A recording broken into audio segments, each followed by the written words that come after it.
Hello, everybody, and welcome to Book Banter. I'm Raina from Blue Cypress Books, and I'm super excited tonight to be talking to Danielle Dreilinger, author of The Secret History of Home Economics. She spent a few years here as the education reporter at the Times-Picayune in New Orleans, and she also worked before that at the Boston Globe and the NPR station WGBH. She's currently a storytelling reporter for the USA Today Network. And her book, again, The Secret History of Home Economics, How Trailblazing Women Harnessed the Power of Home and Changed the Way We Live, is absolutely fascinating. It is a fascinating read. It gives a glimpse into the often surprising and little-known part of history. And without further ado, I'm going to click the button here and bring Danielle onto the screen. Hi. Hello. How are you this evening? I'm really good. I'm excited to be virtually here. I can't believe I just met video intro. Your new space is so huge. I know. We moved right across the street, so it's not hard to find us, but now we have 2 floors and this huge event space. So next time you're back in town, you'll have to not only check it out, but we have this event space. So yeah. Wow. How does the cat like it? So the cat loves it. For those of you who don't know, Kitty Meow, she has been over at the bookstore in the smaller space that we used to have, and she would venture outside a lot, and you'd find her, and she always felt grumpy. Like, we joked about it. Honestly, we joked about it, but it was true. I've only actually been working at Blue Cypress since June. But I worked at other indie bookstores in town for quite a while. And I agreed. I was like, oh, she's kind of grumpy. And we thought, oh, we're going to move her across the street. She's going to hate it. I mean, animals, sometimes they don't do well with moves, but man, she loves it. She's just basking in those big windows, up and down the stairs. She gives that cat judgment from the top of the stairs. She'll just stare at you. And you're going up and you're like, oh, she's going to move. She's not. She's just right there and let you walk around her. So that's what she does. And you used to live here in New Orleans, but now you're in North Carolina. Is that right? Right. I was in New Orleans for the better part of 9 years. There was a year, about 10 months in there when I went to the University of Michigan for a journalism fellowship, which is where I started the book. But yeah, it was actually it was 9 years ago next week that I moved to New Orleans, and I just left in early June. So I hear that it was a good move. You have the new position as storytelling reporter, which sounds amazing. Great. It is. It's amazing. It sounds like it mixes sort of the best of both worlds there, sort of like a fictional storytelling, or maybe not fictional, but storytelling. Fictional techniques used to promote, used with true material to help, better engage readers. I love it. Yeah, your elevator pitch is great. It's working. So the first question I really have for you is, what gave you the idea for a book about home economics? Right. And, it's funny because it was not it was a brainwave, and it was just it was a structured brainwave. It wasn't, I think a lot of journalists get book ideas from a story that we do, right? You see a story and you're like, oh, I can't fit everything amazing about this into whatever space I have in the magazine or the newspaper. But this was not the case at all for a book about home economics. What happened was, first off, I had always wanted to write a book. Since I was 5 years old. And I was applying for fellowships, and I knew I wanted to use that time to write a book. So the question, or to start a book, as the case may be. So of course the question is, well, what book should I write? And I had one idea, and I was a finalist for some fellowships with that idea, but then I didn't like it anymore, and I won't even bother saying what it is because it's not all that great an idea. So I was thinking, like, what book do I want to write? And I thought, well, it should have something, it should be about education, because I've been covering education for the Times-Picayune. I wanted it to be about history and race, gender, and class, because otherwise I felt like it wouldn't even be relevant. And also, I wanted to use the cooking collection at the University of Michigan library, because that had been mentioned to me when I was talking, it was in an interview for the fellowship. So they said, "Oh, I'd like to cook." Oh, the library has this amazing culinary collection. And I just thought it would be so much fun to be able to use it. And, as it turns out, if any of you guys are thinking of writing not a nonfiction book, it should definitely include some stuff that you really just love in your personal life, because it's a lot of work. So I just put all that together in my head, and I was like, oh, after a couple of weeks, I was like, home economics, like the class that taught girls how to cook. Because, that's what I thought it was. And, even at that moment, I thought, oh, well, this is a great idea. Like, this is an amazing idea. It hadn't been done before. Why? And I was like, why isn't it back by now? Shouldn't it be back by now? Like, look at all these forces in our culture, that DIY and like farm to table and Project Runway and craftivism, and yet more worries about like kids not being able to adult properly. And, in education, what I've been covering is the revival of like VOTEC. And then when I started looking into it, the first thing I learned was that one of the founders of home economics was the first woman to go to MIT. And that just totally blew my mind. And I was like, clearly there's so much more here than anybody knew. And there was. Yeah, absolutely. Okay, first question. What's a culinary collection?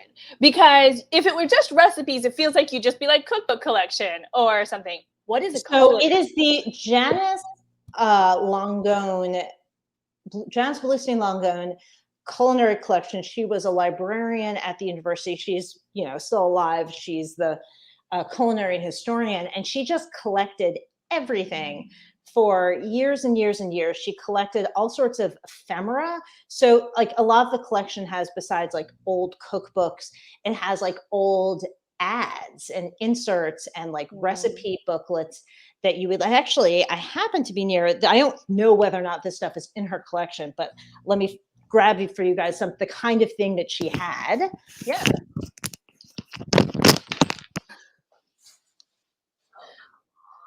So it just sounds fascinating, like having a collection of like things around the kitchen. So I grabbed these in Michigan, in Detroit, at this enormous used bookstore. And these are a bunch of recipe cards from the 60-Minute Gourmet of the New York Times from the 70s. Printed in Italy. So this is tomato stuffed with pork and mushrooms. It's all very French. And you have the recipe cards, and these are, it says, by the way, this is a light dish. Tomatoes stuffed with pork and mushrooms. Celery remoulade with salami. So it's from the New York Times column of the 70s. In some ways, America's dining habits are curious, it says. So this is this is the kind of thing that was like in, like the kitchens of women who read the New York Times food section in the 1970s, which is my entire family. And actually, I bought a bunch of them because I was like, they're just so neat and they're such a portrait of the time. So yeah, that collection has enormous, like all the sorts of things in it. It has, she found the first known cookbook to be written by an African-American woman and had it reproduced so that people could buy it and read it today. It was amazing that she even managed to find a copy.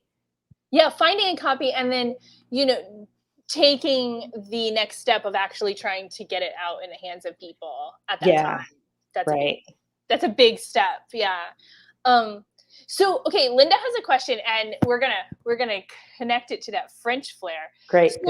We know, like, I guess here in America, we've definitely talked a lot about, we did have home ec in schools. Then we didn't, pretty much. I mean, home ec was one of those things they started cutting for reasons, right? And so her question is, do you think they still teach home ec in European schools? So I guess the first part of that is, did they teach home ec in European schools? And did it go away as ours did or not? Do you know any of that? So that's a great question. And so to some context. So first of all, home economics has not entirely gone away. The field rebranded in the early 90s to try to get away from the, disparagement and the stereotypes because although they were a lot more than stitching and stirring, that's the usual phrase, they, you know, they just couldn't convince people that home economics was not about, you know, keeping women barefoot and pregnant, though it was not. And so it is often called family and consumer sciences now, or facts sometimes. And it might also be called, like, you know, life and careers, and various vocational classes are part of home economics, such as, you know, early childhood education classes in high school, and serve safe, like restaurant association, restaurant certification, food handling stuff. And at last count, about 3 million public school students were taking home economics in the US. And that those numbers are a decade old because nobody is monitoring this very well anymore. But, you know, so it is still around. So, and it was very popular. I mean, it became popular it really went around the world. And one of the things that home economists in the US did in the 1950s, and this is in the book, is they used home economics as like a global development strategy to make families' lives better all over the world. And so to this day, the International Federation for Home Economics is an advising group to the UN, for instance. So I couldn't tell you about every single country in Europe. It is still certainly quite big in Ireland and England, at least until I'm not sure if it's still the case, but you could take like what the heck are they called? They used to be called like A levels and O levels. Like everyone who's read a million like British novels from before 1950, right? Like I have, like they like remember how everyone's always taking A levels and O levels.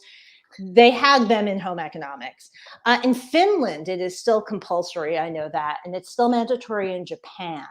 So it is definitely still, and in large numbers of countries in the Caribbean as well. So yeah, it's still like globally a pretty solid part of the curriculum, generally speaking. See, that is really interesting and good to know, because like the high school my son goes to, for example, they don't have any home economics types of. Now they're an arts-based school, so they have a lot of art options, but not a lot of those sort of practical skills options. Yeah.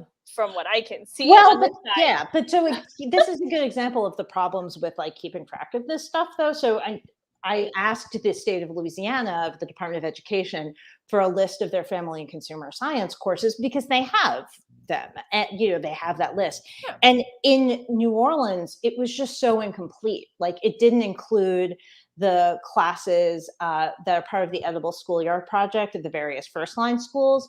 It didn't include the NOCA culinary program, which is, you know, a vocational creative cooking program.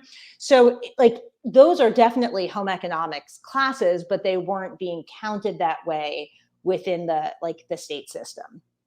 Yeah. I never really thought about that until you brought it up you were talking about in your book about the trades and like the culinary part, like at NOCA and any of that. Clearly, yes, technically, I think what they say they're trying to do is set you up for career in, you know, as a chef or something, right? Which is great, and that's true. However, probably like most other things, you know, half of you are not going to do that, right? You know, so. But that half still can cook better than I can, because you've gone and you've got all of these skills. You know what happens when you know, put a tomato in the oven. I don't do that because I don't know. You know, it's and those are skills that are very handy in life. You know, if you make this recipe, I'm sure you can find out. Right, yes, exactly. Like I need the recipe card. Like I'm not winging it. I do not wing it. Basically, is at my cooking skill level. Yeah. So, and so two things about that. One is I should take a minute, make a point of just sort of giving everybody the thesis of the book, which is that home economics, far from being, you know, a field about keeping women in their place, was founded by women with the goals of, with a sort of double goal. And one was bringing science into the home so that they could free women up from the arduous, tedious labor of housekeeping and enable them to have paid jobs, spend time with their children, be involved in the community, you know, whatever they wanted to do. And the other part was to create a range of careers that where women would be accepted because they were connected to these traditional jobs of the home, often kind of tangentially connected, like hotel management, but you know, connected nonetheless. So that, you know, life skills versus vocational education duality was there from the start and has continued all the way through. So when the federal government began funding vocational education and training for career teachers back in the 1910s, home ec was the only subject that they recognized for girls as a career for girls. And when Black colleges and land grant colleges were getting started in the 1870s and 1880s, they brought in all sorts of home economics training for girls as well, because it was going to give them a respectable career if they didn't get married. And if they did get married, you know, it would help them keep house more effectively. So yeah,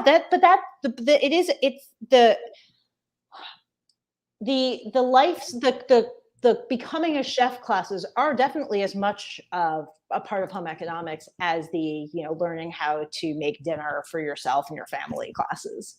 Mm-hmm. And so just, this is purely from reading your book and then sort of anecdotal for me, like, do you think that disconnection is kind of when maybe home economics started becoming less popular? So they had originally was talking about careers, right? And then when I think about home ec class, first of all, I didn't even know home economics was a degree you could get at any point. So that was news to me reading your book, and I'm super into it. Right? Let's do that. But like, when I think of home ec class, I'm not thinking of a career path, right? I'm thinking of, how to take care of babies, how to balance a checkbook, how to cook some stuff, maybe sew something, a button on. Like, that's what I think of, which honestly, home ec was available in my high school, and it was known as the class that you usually got thrown into if you didn't pick anything else, or, you know, the one that like you just didn't care, so you picked it. Right, you know? right. And that's not fair to it at all. Being an adult now, I'm like, it's not fair either way. Whether you're going on a career path or whether you're trying to just live a real life later, it's not good. But like, that was the impression that I got. So there was it never occurred to me that you would take home ec to maybe for like do something with that as a career. I guess, when do you think that disconnection happened, or was it always there, or? A few things. So things seem to have started really going sour in the 50s. And I spent weeks and weeks and months on the chapters from the 50s trying to figure out like what went wrong. Because, you know, it's not like there was somebody who had, plenty of people had written about home economics like all along. You know, there are gazillions of dissertations and theses, but I was really obsessed with that question of how things went sour. And part of the problem was that it is complicated. I think one piece of this is that the women who became home economists were working within the system. They were not rejecting domesticity. They were saying we can use domesticity, like we can, subvert it, we can use it to our advantage. But they were always coming up against men who thought that home economics was a great way to keep women in their place, especially women of color. So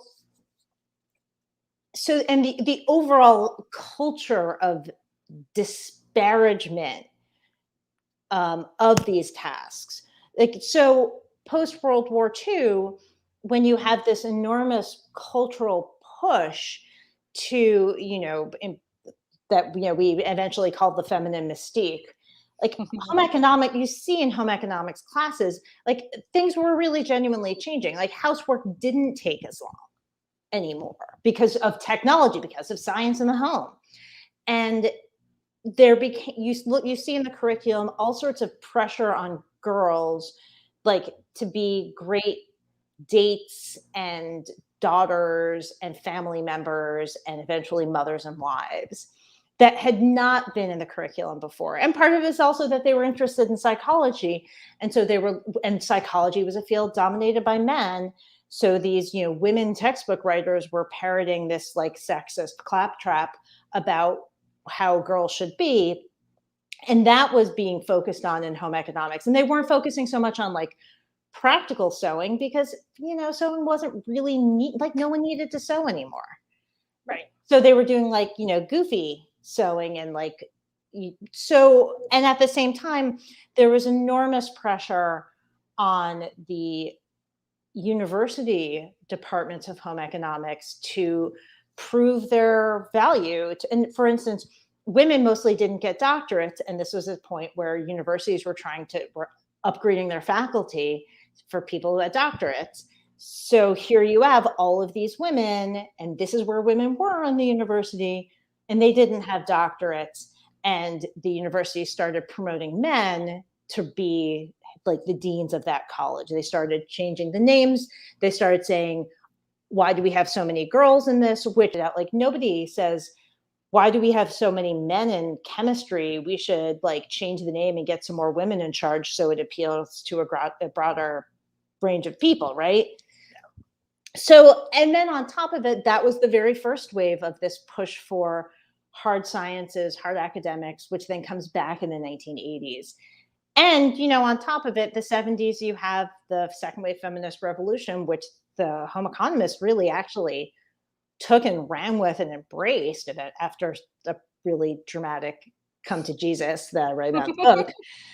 But even so, like, they were trying to be relevant, but I think they were just pushing up against this weight of misogyny that refused to see what they were actually about. And, misogyny from like internalized misogyny from second wave feminist women too, right? Who very much were like, that's what my mother did. She was trapped in the house all day. I don't want to be like her.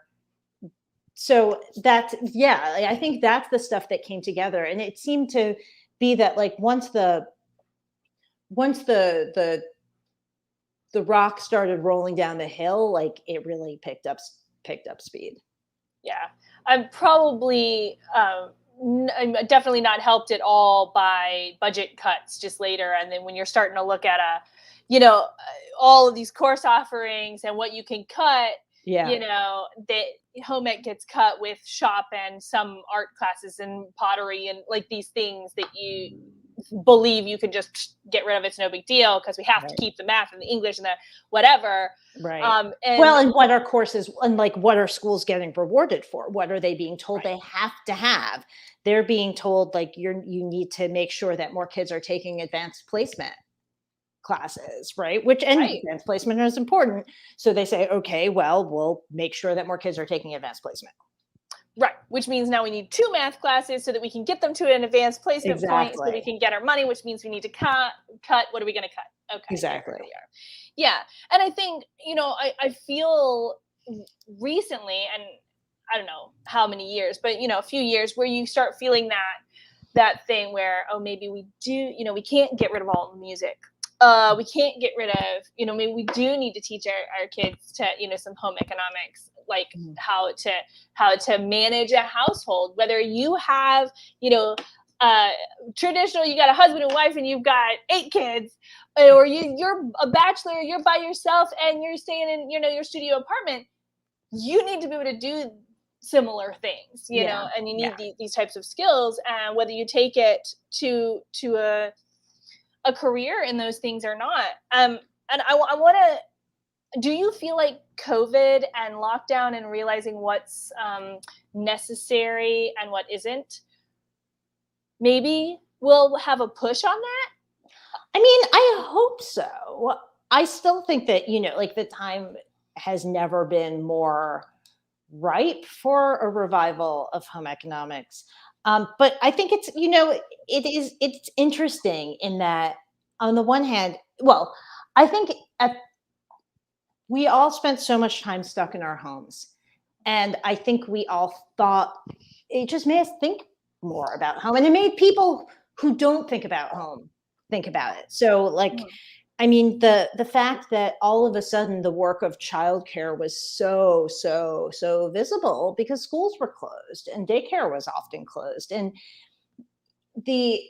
like all of a sudden, this cultural dialogue, right, about like people working from people who worked, cultural dialogue, the stuff that's like shared along the elite, like sources for such things, where people who had the privilege of working from home were, having Zoom meetings with like the kids in the background, stuff like that, right? All of a sudden it was so visible.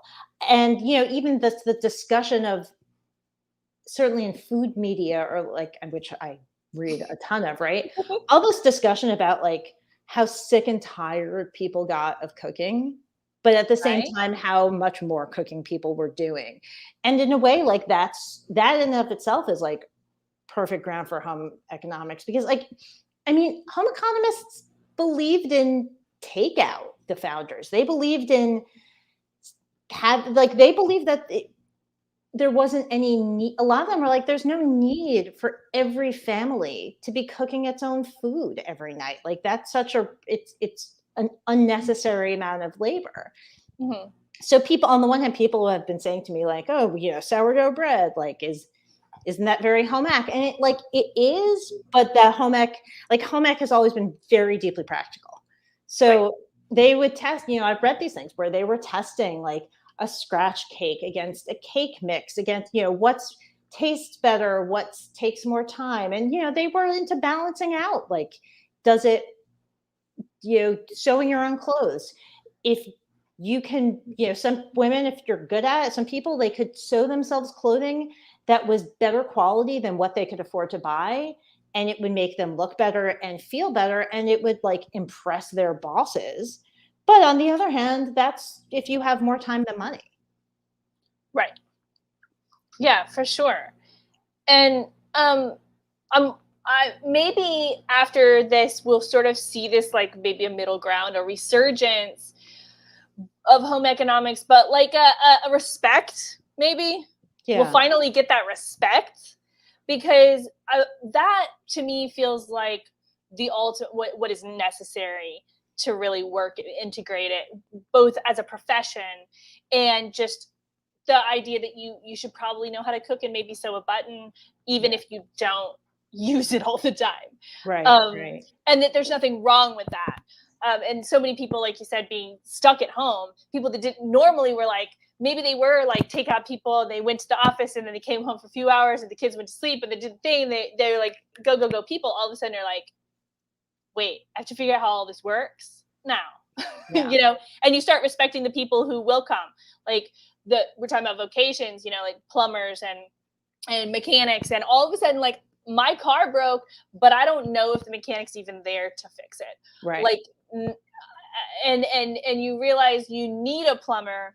You might not need, some of these other, like, to go to the movies. Like, I love going to the movies, right? But like, it's not, you're starting to recognize these things, and maybe as we come out of this, we'll have a more respect for those types of professions, and that will push. These are my hopes. This is what I'm reading your book. Like a month or so ago, I'm reading your book and I'm going, yes. This is now, like, can we take all this knowledge that we've collected, right? Just as a byproduct of being on lockdown and COVID over 2020 and the beginning of 2021, really, and like use that now for this good too. Like, we're going to learn about vaccines, we're going to learn about a ton of other things, but can we pull this off as well? Right. Yeah. And I think, there's plenty of stuff that I found in the history of home economics that's not so hot, and I'm happy to talk about that as well. But one thing that did impress me was, generally speaking, a real respect for the, people who, what we would now call essential workers.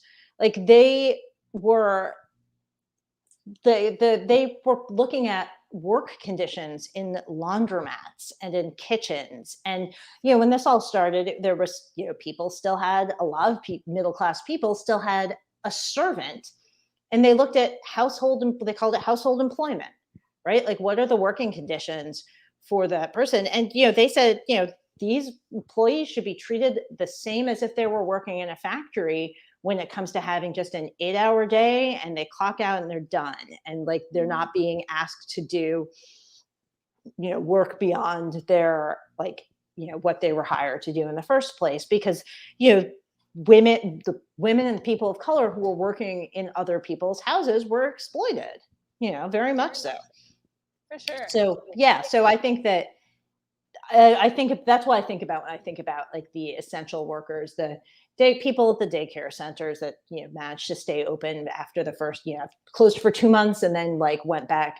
The people who were, the people who are delivering the takeout, the people who are making the takeout, like who were all putting themselves at risk so that the rest of society could function.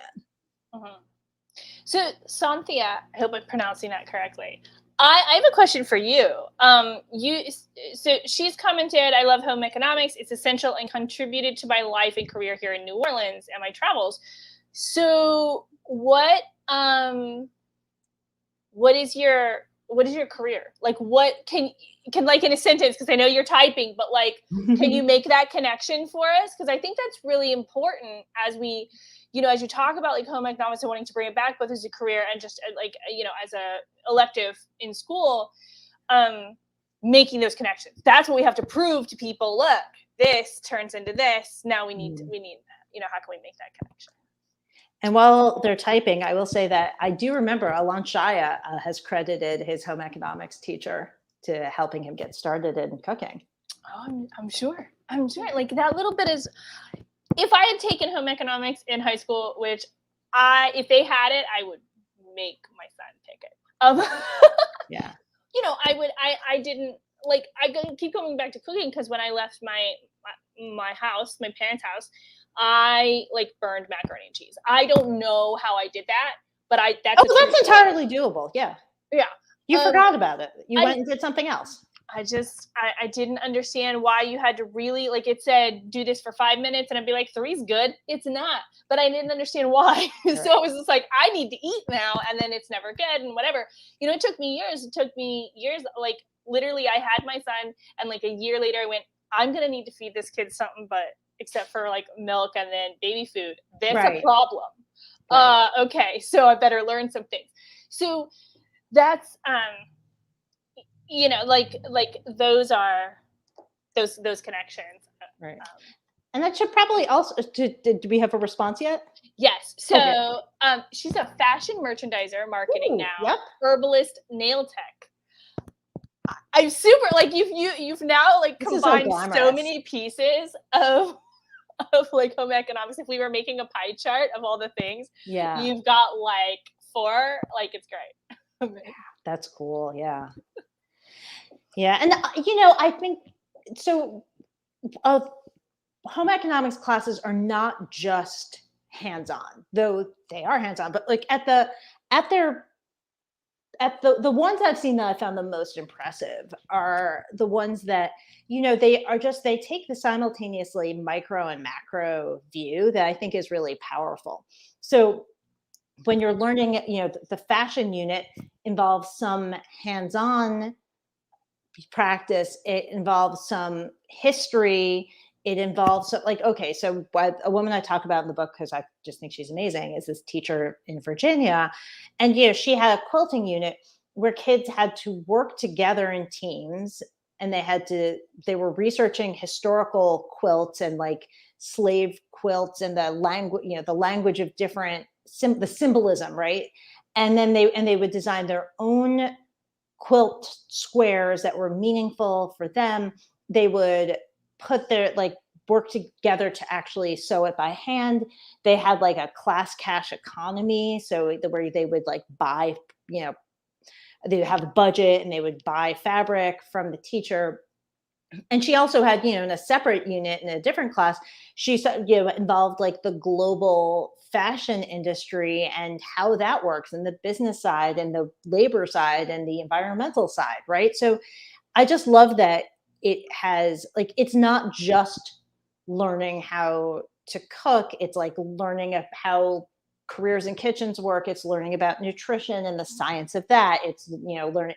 So it brings in a lot of pieces that don't get brought together for kids most of the time. Mm-hmm. Like the pieces that do hold all of it together. You can draw and have these dreams of being like a fashion designer, but there's a lot of pieces to that puzzle. So so learning about the whole thing and how it all fits together, and that's kind of genius. And if you can afford to buy, a new pair of pants, even if it's just at Walmart, why should you still sew the button back on when the button falls off instead of going and buying a new pair of pants? There is a book called I think it's called The Conscientious Closet. Oh, I'm going to have to look that up.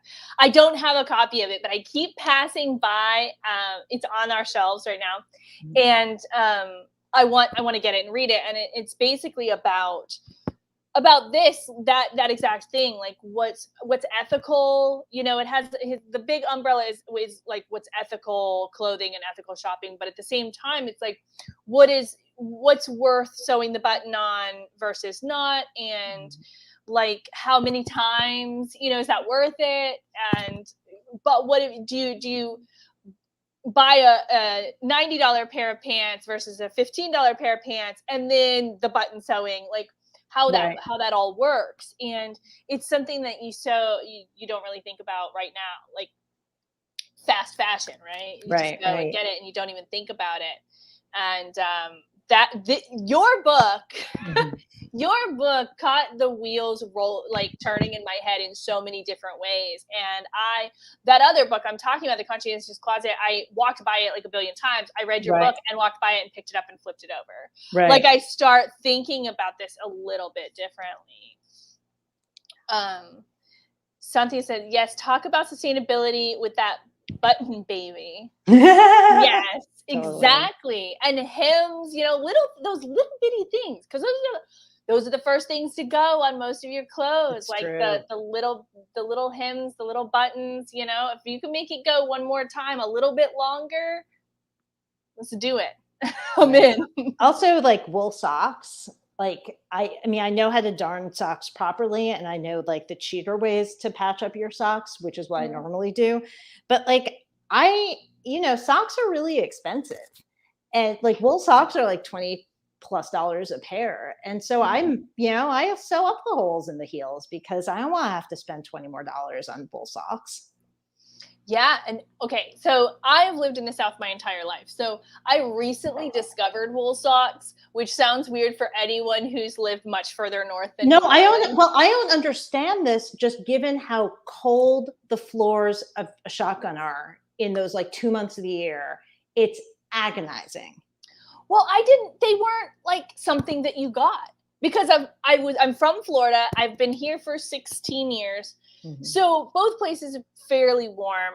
And my floor does get very cold. We just got it, the spray foam insulation. Oh, which I was told you shouldn't do, actually, because of mold. But sorry. Sorry. This will be the first full winter with it, so I'm really excited.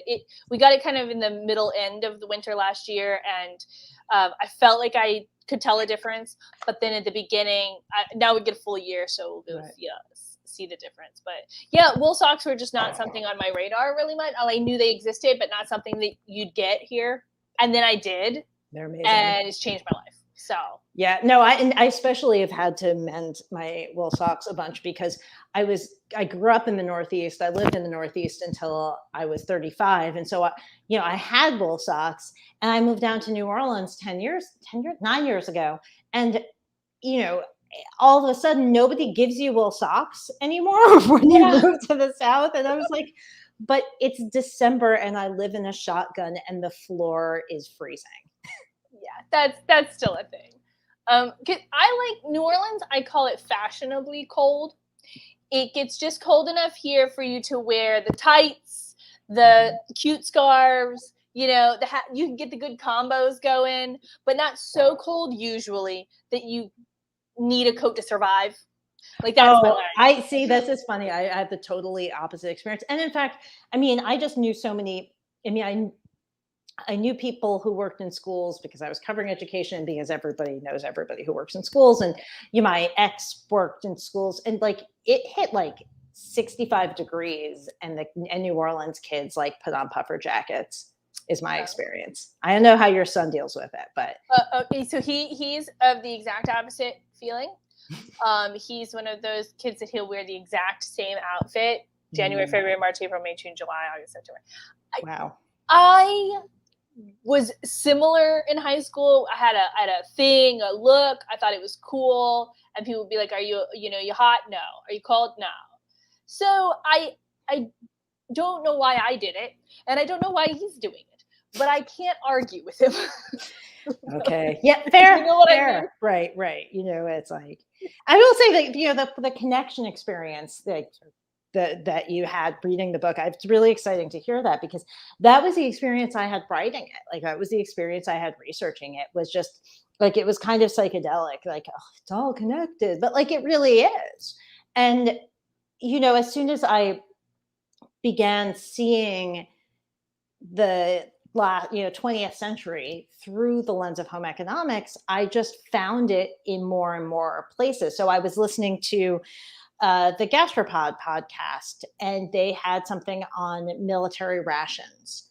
And I immediately thought, like, oh, there must have been home economists in this field, because like, already I was like, this is the kind of thing they did.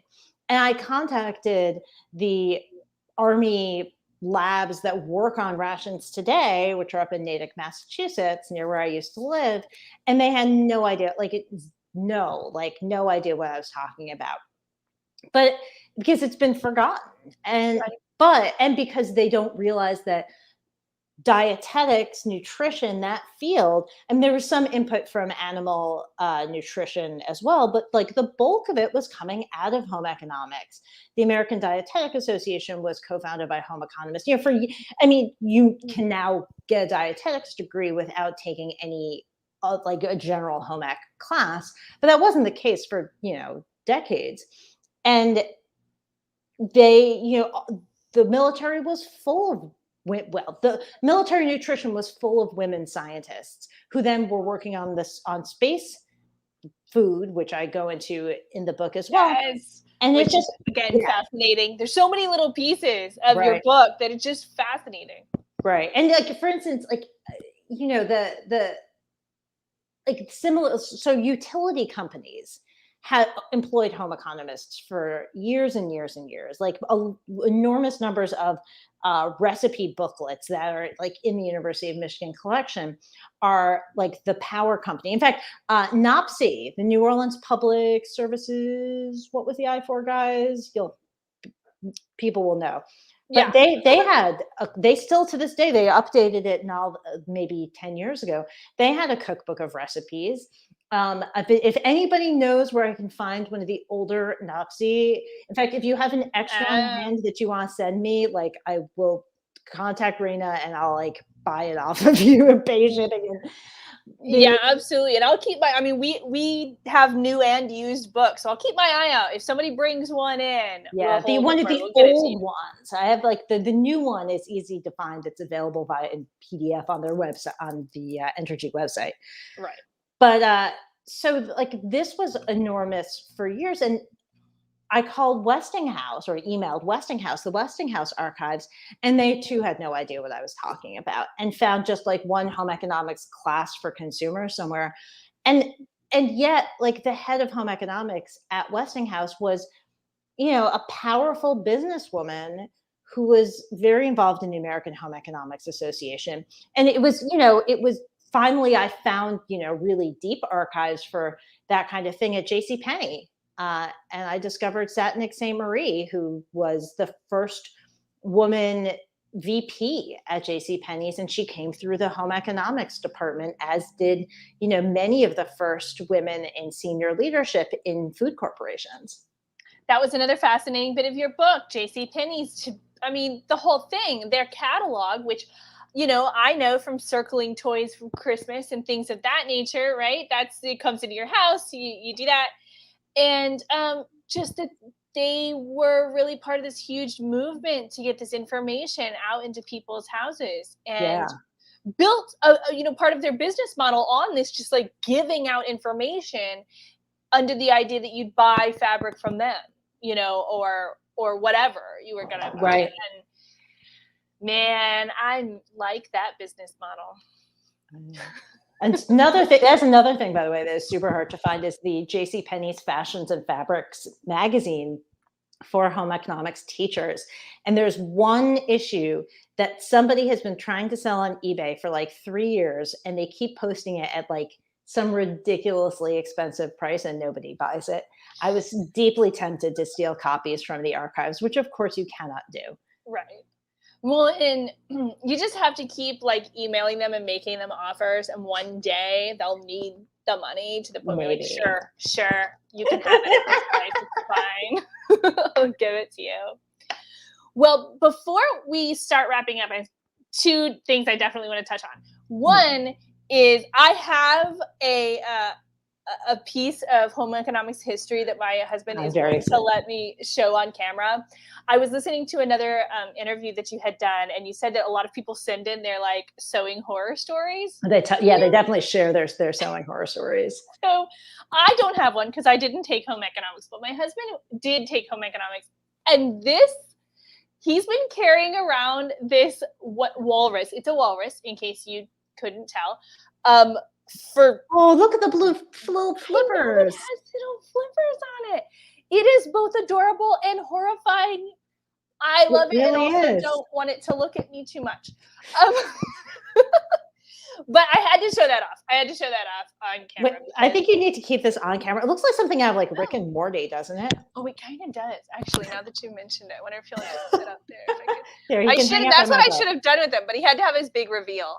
Yes. See if he stays right there for the next few minutes. Oh my God. Yeah, when he one day, like a decade or so ago, pulled that out of a box at his mom's house, I was like, "What is that? What's that?" He's like, "I made this." I was like, "Oh, good job. Okay, better be supportive." All right, I'm doing my best here. So, a question from earlier that Linda had, and I saved it because I feel like it fits better here. Mm-hmm. So what can people do maybe to help with home economics? Like she said, get home ec back in schools, and that's a good part of it. But like there used to be a home economics association, multiple ones. You mentioned those in your books. Does that still exist? Can anybody join? Is that something that you should do? How can we help? I would say, so you can still join the American Association of Family and Consumer Sciences.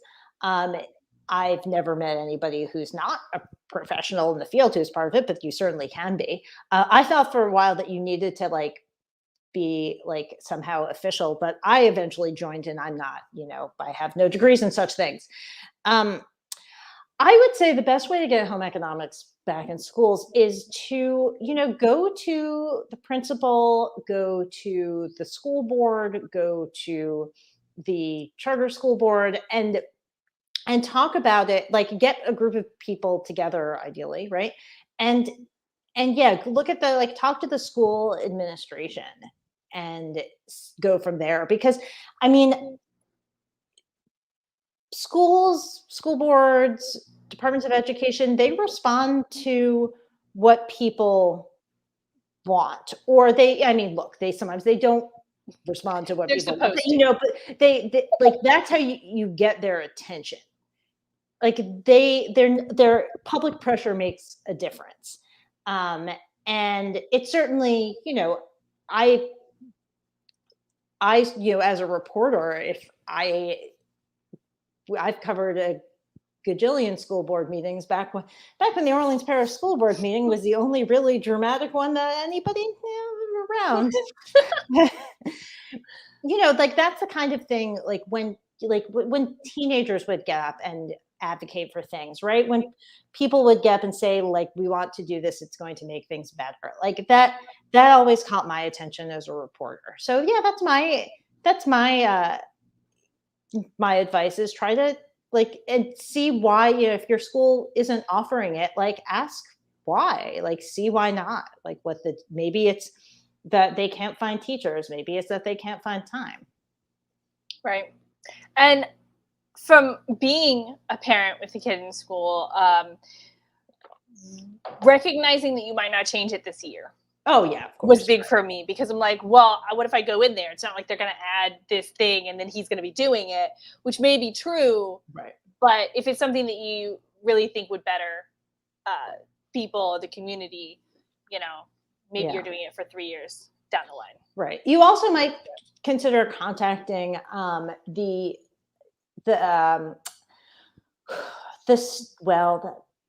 one possibility is you can there's the club, FCCLA, formerly known as the Future Homemakers of America.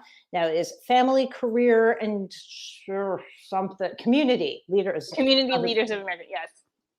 They are still around, and they are, they can be in any school, and typically they're in schools with a home economics teacher and who then runs the club, but that doesn't have to be the case. Like it could be any teacher who's running it.